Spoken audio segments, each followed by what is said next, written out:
Hey, comic book fans, welcome back to Comic Book Corner 2.0. And fans, you're with me, Mike Spider Slayer. And guys, we're getting ready to talk about another issue. And this week, we're going to be talking about a book that has taken forever to come out, and that is Kick Ass 3, issue number 6.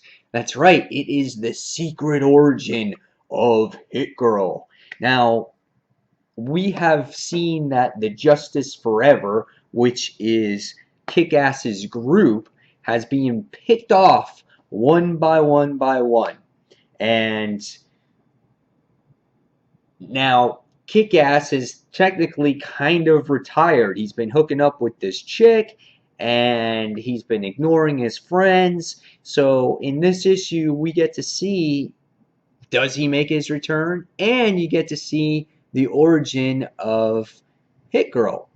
And this book was really good in that way of finally seeing Hit Girl because she hasn't been in this series all that much. And I think she truly makes this series. If there was no Hit Girl or Kick Ass together, the series would kind of suck with just Kick Ass. That's my opinion.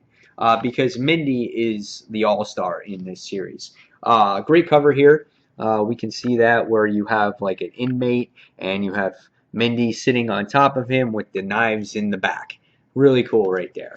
Mark Millar or Miller is the actual writer, and John Romita Jr. does the artwork. Now, it looks like the artwork is a little better than usual. It doesn't seem as rushed. I actually saw a couple of pages in here that I actually enjoyed. I said, wow, this looks a little bit cleaner than he usually is, what he's usually done. I'm going to try to find out a page in here that really stood out. I thought this was a pretty cool page in here where you see some bad guys in there that are wearing supervillain masks and whatnot. There was one page in here that had, I guess, um, Mindy drawn in here and her mom's in here. So here's Mindy's mom, which she looks really pretty. Now, if John Romita Jr. actually drew like this on a more consistent basis and not so rushed and squared or rectangular at times, I would appreciate his artwork a lot more. So the artwork in this book seemed a little better than usual. So I was actually pleasantly surprised. So what did I think of this particular story? I thought this story was really good. Because it had to do with Hit Girl's secret origin.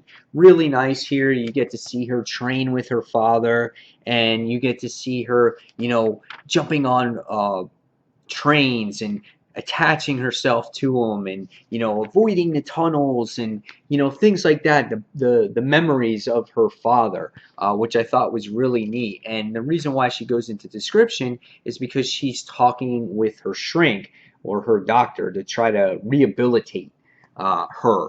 And the cool thing about this issue is the dialogue between um, her mom and Mindy and her mom. And the doctor tries to pull a fast one where she thinks that the mom is going to kind of reject everything that Mindy did and make Mindy feel horrible.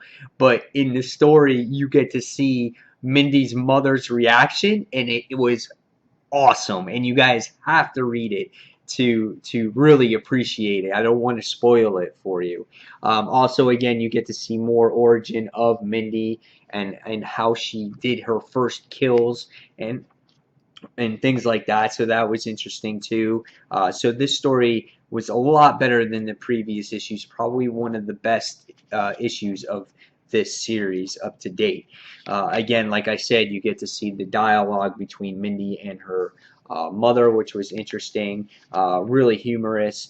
And then again, towards the end of this issue, you get to see Dave, you know, thinking that should I be kick-ass again or shouldn't I be kick-ass? So he's kind of looking in that drawer, kind of maybe thinking about coming out of retirement after hanging up the suit for all this time. And then at the end of this issue, you get to see the mob getting together, and you get to see Red Mist getting together, and they do something to Hit Girl that I'm not going to spoil, that you're going to have to read to appreciate. This was an excellent issue. This was the best issue of the series so far, and it didn't have to do with a lot of gore or cursing or guts. It was finally a well-written issue.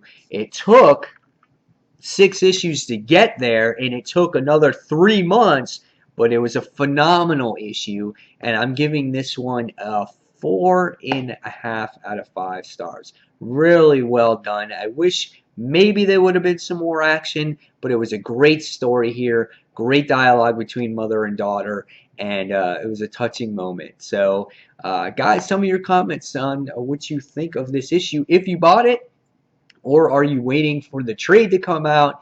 And hopefully we get the next one a lot sooner than later. So guys, this has been my review of Kick-Ass 3, issue number 6. And as always, guys, thank you for watching Comic Book Corner 2.0. And until the next comic book review, this is Mike Spider Slayer signing off. Take care, everyone. See you soon. Bye.